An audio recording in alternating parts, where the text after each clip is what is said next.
हाय, hello everyone. आजच्या लेक्चरमध्ये आपल्याला सेकंड चॅप्टर आपल्याला स्टार्ट करायचा आहे. क्लासेस आणि ऑब्जेक्ट्स त्या रिलेटेड आपण फर्स्ट पॉइंट आज बघणार आहोत.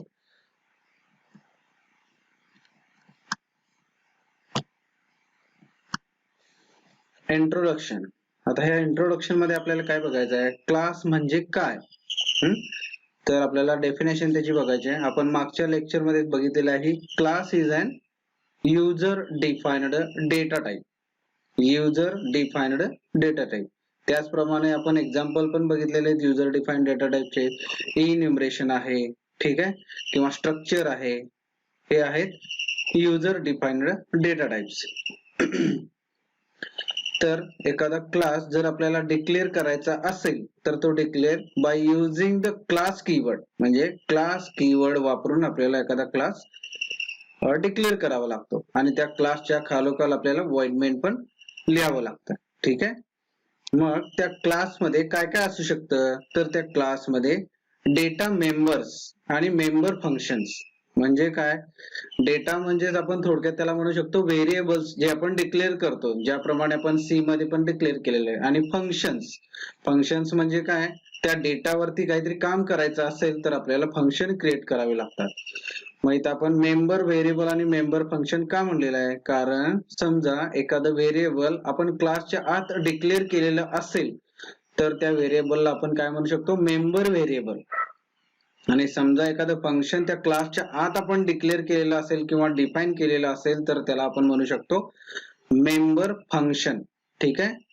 आता हे क्लास म्हणजे काय, हे क्लास का क्रिएट केला जातो, तर आपल्याला जेव्हा आपण ऑब्जेक्ट क्रिएट करतो त्यावेळेला आपण क्लास हे ऍज अ मॉडेल म्हणून यूज करतो. ठीक आहे. म्हणजेच काय, it means that properties and actions of objects are written in class. म्हणजे काय, property and actions of object म्हणजे काय, प्रॉपर्टी म्हणजे थोडक्यात आपण इथं म्हणू शकतो नंबर ऑफ व्हेरिएबल्स. आणि ऍक्शन्स म्हणजे काय, आपण त्याला म्हणू शकतो थोडक्यात फंक्शन्स. ठीक आहे. तर त्यासाठी आपण एक एक्झाम्पल बघूया. तुम्हाला माहिती असेल की सॅमसंग गॅलेक्सी मोबाईल माहिती असेल. ठीक आहे. त्याच्या प्रॉपर्टी काय आणि तो काय काम करतो हे सगळ्यांना माहिती आहे. आता उदाहरणार्थ आपण प्रॉपर्टीज बघू शकतो की त्याची विड्थ 6.2 इंचेस आहे, हाईट 13.6 cm असू शकेल, त्यानंतर कलर ब्लॅक असेल किंवा त्याच्यामध्ये वापरला जाणारा OS अँड्रॉइड असेल आणि भरपूर काही प्रॉपर्टीज त्याचे असू शकतात. तसेच ऍक्शन्स म्हणजे तो काय काय काम करू शकतो, म्हणजे त्याची फंक्शनॅलिटी काय काय आहे. कॉल नावाचं फंक्शन आहे, म्हणजे आपण कॉल करू शकतो त्यावरून. सेंड SMS म्हणजे SMS सेंड करू शकतो, किंवा एखादं ऍप रन करू शकतो, किंवा एखादा ब्राउझर वरनं इंटरनेट आपण सर्फ करू शकतो. ठीक आहे. हे झाले प्रॉपर्टीज आणि ऍक्शन. म्हणजे थोडक्यात काय झालं, सॅमसंग गॅलेक्सी नावाचा जो मोबाईल आहे तो क्लास आहे थोडक्यात, आणि त्या क्लासच्या प्रॉपर्टीज आणि फंक्शन्स म्हणजे ते आता आपण मी एक्सप्लेन केलेलं आहे त्याप्रमाणे आहे. ठीक आहे. हे झालं थोडक्यात इंट्रोडक्शन अबाउट द क्लास. आता हा क्लास कसा स्पेसिफाय करायचा किंवा कसा डिक्लेअर करायचा आणि त्या क्लासमध्ये काय काय असणार आहे हे आपल्याला थोडक्यात बघायचं आहे. आता क्लास जेव्हा आपण एखादा स्पेसिफाय करतो त्याचे दोन पार्ट्स असतात. एक क्लास डिक्लेरेशन असतं आणि क्लासचं फंक्शनच्या डेफिनेशन्स पण त्या क्लासमध्ये कशा लिहायचे असतात हे पण आपल्याला बघायचं आहे पुढे. तर class declaration describe the type scope of its members. Members म्हणजे थोडक्यात आपण इथं म्हणू शकतो व्हेरिएबल्स किंवा फंक्शन्स.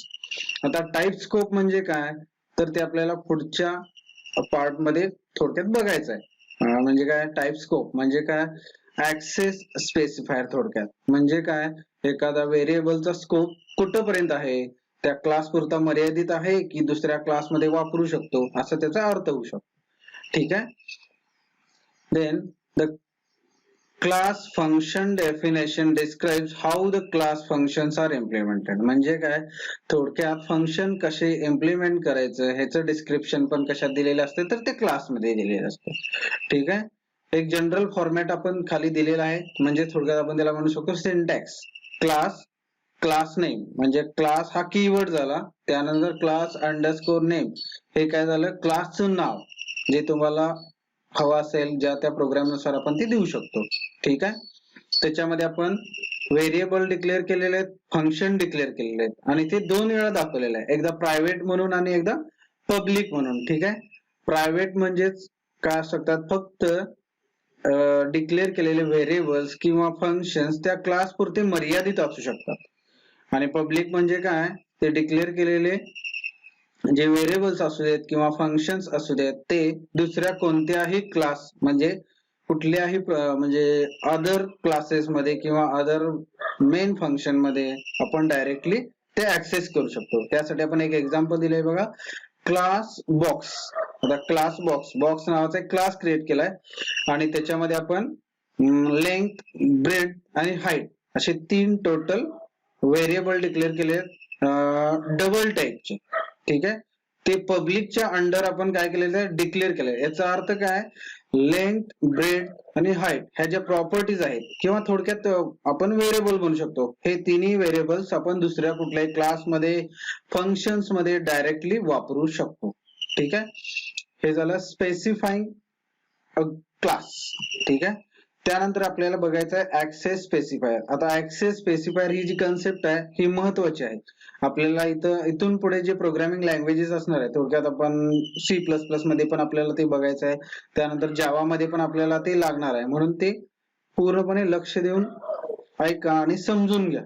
ठीक आहे. तर ऍक्सेस स्पेसिफायर्स का यूज केले जातात, आपल्याला एक प्रॉपर्टी आपण सुरुवातीला बघितलेलं आहे की डेटा हायडिंग. डेटा हायडिंग म्हणजे काय, थोडक्यात जे आपण क्लासमध्ये व्हेरिएबल्स किंवा फंक्शन्स हे जे आपण डिक्लेअर केलेले असतात किंवा डिफाईन केलेले असतात ते हाईड केले जातात. कुणापासून हाईड केले जातात, तर दुसऱ्या एखाद्या क्लाससाठी किंवा एखाद्या फंक्शन साठी हाईड केले जातात. म्हणजे काय, ते प्रायव्हेट असू शकतात त्या त्या क्लाससाठी. ठीक आहे. जर ते आपल्याला दुसऱ्या क्लाससाठी वापरायचे असतील तर ऍक्सेस स्पेसिफायर हे आपल्याला वापरावे लागतात. ठीक आहे. तर त्या ऍक्सेस स्पेसिफायरचे आपल्याला 3 टाइप्स दिलेले आहेत, पब्लिक, प्रायव्हेट आणि प्रोटेक्टेड. पब्लिक म्हणजे काय, समजा मेंबर म्हणजे थोडक्यात आपण म्हणू शकतो व्हेरिएबल्स आणि फंक्शन. हे एवढंच लक्षात ठेवा, प्रत्येक वेळेला मेंबर्स म्हणलं की व्हेरिएबल्स आणि function that are declared under the class. म्हणजे काय, पब्लिक जेव्हा आपण डिक्लेअर करतो त्यावेळेला जे मेंबर्स आपण डिक्लेअर केलेले असतात ते आपण दुसऱ्या क्लासमध्ये सुद्धा वापरू शकतो. ठीक आहे. म्हणून त्याला आपण कुठला ऍक्सेस स्पेसिफायर म्हणतो, पब्लिक. म्हणजे it is a publicly allocated to all the classes. म्हणजे एकाच प्रोग्रामच्या अंडर आपण ते मेंबर्स कुठेही वापरू शकतो. ठीक आहे. त्यानंतर आहे प्रायव्हेट. आता प्रायव्हेट म्हणजे काय, समजा एखादा व्हेरिएबल किंवा एखादा फंक्शन आपण डिक्लेअर केलेलं आहे आणि ते आपण दुसऱ्या क्लासमध्ये वापरू शकत नाहीये. ठीक आहे. म्हणून त्याला काय म्हणतात, प्रायव्हेट. म्हणजे त्या फक्त त्या क्लास पुरतं मर्यादित ते राहू शकतं. ठीक आहे. आणि बाय डिफॉल्ट काय असतात, सगळे जे मेंबर्स असतात बाय डिफॉल्ट प्रायव्हेट असतात. म्हणजे समजा एखाद्या प्रोग्राम मध्ये, एखाद्या क्लासमध्ये समजा प्रायव्हेट, पब्लिक किंवा प्रोटेक्टेड जर लिहिलं नसेल तर समजून जायचं की ते सगळे मेंबर्स काय आहेत, प्रायव्हेट आहेत. ठीक आहे. त्यानंतर आपल्याला बघायचं आहे प्रोटेक्टेड. आता प्रोटेक्टेड ऍक्सेस स्पेसिफायर आहे, हा फक्त इनहेरिटन्स मध्ये जास्त करून वापरला जातो, एवढं लक्षात ठेवा. प्रोटेक्टेड हा ऍक्सेस स्पेसिफायर इनहेरिटन्स मध्ये वापरला जातो. ठीक आहे. म्हणजे काय, समजा एका क्लासचे प्रायव्हेट मेंबर्स आपल्याला दुसऱ्या क्लासमध्ये जर वापरायचे असतील, मी काय म्हणलं, एका क्लासचे प्रायव्हेट मेंबर्स जर समजा आपल्याला दुसऱ्या क्लासमध्ये वापरायचे असतील तर आपण वापरू शकतो by using the protected access specifier. म्हणजे काय, समजा पहिल्या क्लासमध्ये प्रोटेक्टेड जर लिहिलं असेल तर प्रोटेक्टेडच्या अंडर जे मेंबर्स असतात ते प्रायव्हेट असतात त्या क्लाससाठी, तसेच तेच मेंबर्स दुसऱ्या क्लाससाठी काय असतात, पब्लिक असतात. म्हणून आपण काय वापरतो, प्रोटेक्टेड वापरतो. म्हणजे फक्त आपण दुसऱ्या क्लाससाठी प्रोटेक्शन मध्ये ते मेंबर्स आपण वापरू शकतो थोडक्यात. ठीक आहे. हे झाले ऍक्सेस स्पेसिफायर. त्यानंतर आपल्याला बघायचं आहे की मेंबर फंक्शन कसे डिफाईन करायचे. आता मेंबर फंक्शन डिफाईन करत असताना ह्याचे पण दोन टाइप्स आहेत. म्हणजे काय, जे मेंबर फंक्शन आपण त्या क्लासच्या आतच डिफाईन करू शकतो आणि क्लासच्या बाहेर पण डिफाईन करू शकतो. ठीक आहे. जर समजा आपल्याला एखादं मेंबर फंक्शन क्रिएट करायचं आहे, म्हणजे थोडक्यात आपण ते डिफाईन करायचं आहे, तर ते डिफाईन आपण जर क्लासमध्ये करायचं असेल तर डायरेक्टली आपण ते करू शकतो. ठीक आहे. आणि समजा जर मेंबर फंक्शन आपल्याला आउटसाइड क्लास जर डिफाईन करायचं असेल तर आपल्याला एक ऑपरेटर, मी सुरुवातीला पण मागच्या लेक्चर मध्ये पण सांगितलं होतं की स्कोप रिझोल्युशन ऑपरेटर जो आहे डबल कोलन, हा ऑपरेटर आपल्याला वापरावा लागेल. ठीक आहे. खाली एक्झाम्पल पण दिलेले आहेत. सगळ्यांना माहितीये का की क्लास मध्ये आपण मेंबर फंक्शन डिक्लेअर करणे आणि डिफाईन करणे हे वेगळं आहे. डिक्लेअर करणे म्हणजे फक्त त्या फंक्शनचं नाव लिहून ओपन कर्ली क्लोज ब्रॅकेट आणि सेमीकोलन देतो. ठीक आहे. ह्याला काय म्हणतात, डिक्लेरेशन. आणि डेफिनेशन म्हणजे काय, त्या फंक्शनचं नाव open close curly bracket open close circular bracket त्यानंतर ओपन क्लोज कर्ली ब्रॅकेट. म्हणजे काय, त्या फंक्शनला जेव्हा आपण बॉडी लिहितो, बॉडी म्हणजेच काय, ओपन आणि क्लोज कर्ली ब्रॅकेट लिहितो, त्यावेळेला आपण त्याला काय म्हणतो, डिफायनिंग अ मेंबर फंक्शन. ठीक आहे. त्यासाठी दोन एक्झाम्पल दिले आहेत, डिफायनिंग इनसाइड आणि आउटसाइड अ मेंबर फंक्शन. आता इथे क्लास क्यूब नावाचा क्लास केलाय, त्याच्या अंडर आपण पब्लिकच्या खाली काय काय लिहिले बघा. पब्लिकच्या खाली एक साइड नावाचं एक व्हेरिएबल घेतले इंटिजर टाइप. त्यानंतर आपण गेट क्यूब नावाचं एक फंक्शन क्रिएट केलंय. ठीक आहे. या फंक्शनला इथंच बॉडी लिहिलेला आहे. म्हणजे काय, थोडक्यात झालं, हे इनसाइड क्लास हे आपण मेंबर फंक्शन डिक्लेअर केलेलं आहे, डिफाईन केलेलं आहे. आता समजा सेम जे आपण प्रोग्राम इकडे पलीकडे पण घेतलेला आहे की क्लास क्यूब हा घेतलेला आहे, त्याच्यामध्ये पण पब्लिकच्या अंडर साइड हा एक व्हेरिएबल घेतलेला आहे आणि त्यानंतर आपण एक गेट क्यूब नावाचं जे फंक्शन आहे ते इथं पण फक्त डिक्लेअर केलेलं आहे, कारण त्याला आपण फंक्शन बॉडी लिहिलेलं आहे का नाही लिहिलेलं आहे. आणि तेच फंक्शन आपण क्लास कंप्लीट झाल्यानंतर आपण by using scope resolution operator ते डिफाईन केलेलं आहे. कसं केले बघा, इंट. इंट म्हणजे काय, हा रिटर्न टाइप झाला. क्यूब म्हणजे क्लासचं नाव, स्कोप रिझोल्युशन आणि गेट क्यूब हे काय झालं, फंक्शनचं नाव. त्यामुळे सिंटॅक्स प्रत्येकाने लक्षात ठेवा की सेम सिंटॅक्स प्रत्येक वेळेला पाहिजे. पहिला रिटर्न टाइप, क्लासचं नाव, स्कोप रिझोल्युशन आणि फंक्शनचं नाव. ठीक आहे. आणि एक लक्षात ठेवा, जेव्हा तुम्ही क्लास कंप्लीट करताय, क्लास कंप्लीट झाल्यानंतर सेमीकोलन द्यायला विसरायचं नाही. क्लास कंप्लीट केल्यानंतर सेमीकोलन द्यायला विसरायचं नाही. ठीक आहे.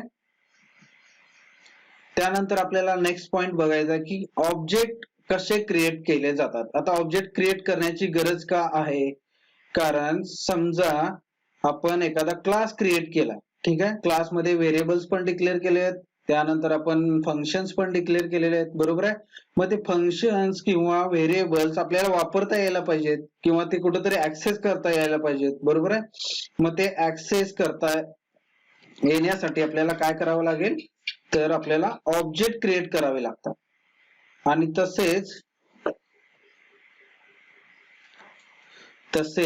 समजा आपण ऑब्जेक्ट क्रिएट केले नाही तर आपण जे डिक्लेअर केलेले व्हेरिएबल्स असतील किंवा फंक्शन्स असतील त्यासाठी आपल्याला मेमरी अलोकेट होणार नाहीये.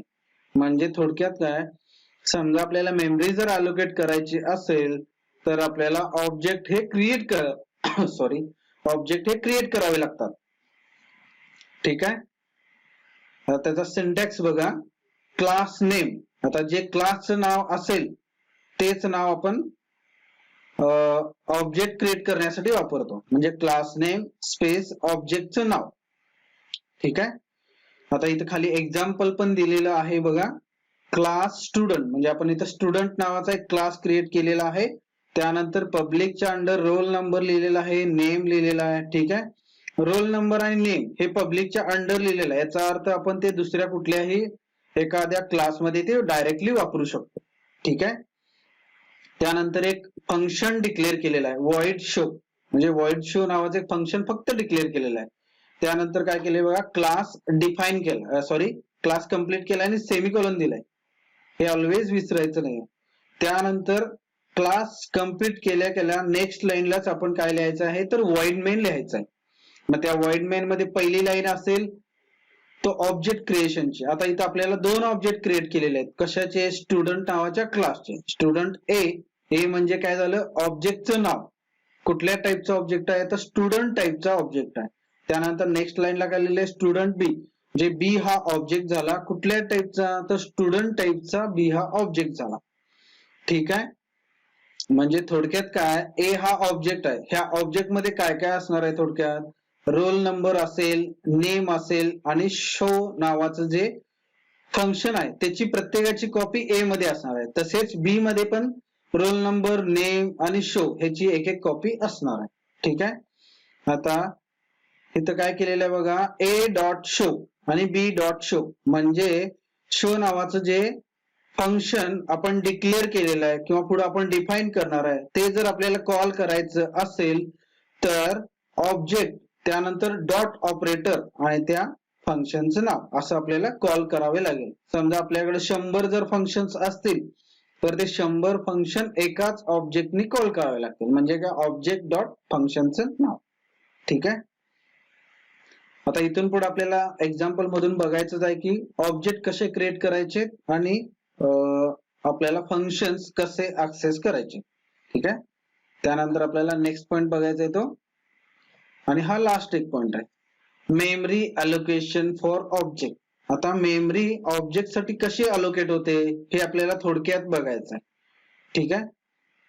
आता इथं आपल्याला एक लक्षात ठेवायला पाहिजे की क्लासमध्ये आपण काय काय डिक्लेअर करतो, डेटा मेंबर्स आणि मेंबर फंक्शन. आता डेटा मेंबर्स आणि मेंबर फंक्शन मध्ये डिफरंट आहे. म्हणजे काय, जेव्हा आपण मेमरी अलोकेट करतो हे डेटा मेंबर साठी वेगळी असणार आहे आणि मेंबर फंक्शन साठी ही वेगळी असणार आहे. म्हणजे काय, समजा आपण एक ऑब्जेक्ट मागच्या एक्झाम्पल नुसार समजा इथं स्टुडंट ए मध्ये आपण मी काय सांगितलेलं आहे, रोल नंबर, नेम आणि शो या प्रत्येकाची कॉपी असणार आहे. बी मध्ये पण रोल नंबर, नेम आणि शो ह्याची एक एक कॉपी असणार आहे. ठीक आहे. समजा स्टुडंट ए म्हणजे ए ऑब्जेक्ट साठी रोल नंबर आणि नेम ऍक्सेस केलं. समजा रोल नंबर 1 आणि नेम असेल ABC. ठीक आहे. आणि ऑब्जेक्ट बी साठी रोल नंबर असेल 2 आणि नेम असेल XYZ. म्हणजे काय झालं, टोटल 4 प्रॉपर्टी झाल्या. म्हणजे काय, थोडक्यात 4 वेगवेगळे व्हेरिएबलच्या व्हॅल्यू झाल्या. ठीक आहे. आणि प्रत्येक वेळेला void show हे सेम फंक्शन प्रत्येक वेळेला कॉल केलेलं आहे. ठीक आहे. म्हणजे इथं डेटा मेंबरची संख्या किती झाली, 4. ठीक आहे. आणि मेंबर फंक्शनची संख्या किती झाली, 1च. कारण शो हे एक कॉमन फंक्शन आहे आणि ते कोण प्रत्येक ऑब्जेक्टने ते ऍक्सेस केलेलं आहे. म्हणजे काय झालं, थोडक्यात इथे एक एक्झाम्पल दिलेलं आहे बघा, गेट डेटा आणि पुट डेटा हे दोन मेंबर फंक्शन्स आहेत एका क्लासचे. ठीक आहे. तर मग 3 वेगवेगळे ऑब्जेक्ट क्रिएट केलेले आहेत, बुक 1, बुक 2 आणि बुक 3. ठीक आहे. बुक 1 साठी 2 व्हेरिएबल्स आहेत, बुक 2 साठी 2 व्हेरिएबल्स आणि बुक 3 साठी 3 व्हेरिएबल्स आहेत. बरोबर आहे. व्हेरिएबलची संख्या सेम आहे. ठीक आहे. टायटल आणि प्राइस, टायटल प्राइस आणि टायटल प्राइस. ठीक आहे. पण बुक 1 साठी टायटल वेगळा असणार आहे, प्राइस वेगळी असणार आहे. बुक 2 साठी टायटल वेगळा असणार आहे, प्राइस वेगळा असणार आहे. म्हणजे टोटल 3 ऑब्जेक्ट साठी आपल्याला टोटल 6 डेटा मेंबर्स असणार आहेत. म्हणजे 6 वेगवेगळे डेटा मेंबर्स वेगवेगळ्या मेमरी लोकेशनला अलोकेट होणार आहेत. ठीक आहे. आणि प्रत्येक ऑब्जेक्ट साठी 2 फंक्शन्स कॉमन राहणार आहेत. ठीक आहे. गेट डेटा आणि पुट डेटा. म्हणजे काय, गेट डेटा आणि पुट डेटा हे एकदाच आपल्याला मेमरी लोकेशन मध्ये ऍड होतील आणि प्रत्येक वेळेला जे डेटा मेंबर्स असेल ते वेगवेगळे ऍड होत जातील. ठीक आहे. जसजसे नंबर ऑफ ऑब्जेक्ट्स वाढत जातील त्याचप्रमाणे डेटा मेंबर्स पण वाढत जातील, पण मेंबर फंक्शनची संख्या सेम राहील. ठीक आहे. एवढं लक्षात ठेवा. हे मेमरी अलोकेशन फॉर ऑब्जेक्ट हे परीक्षेच्या दृष्टीने खूप महत्वाचं टॉपिक आहे. ठीक आहे. आपण आज इथं थांबूया.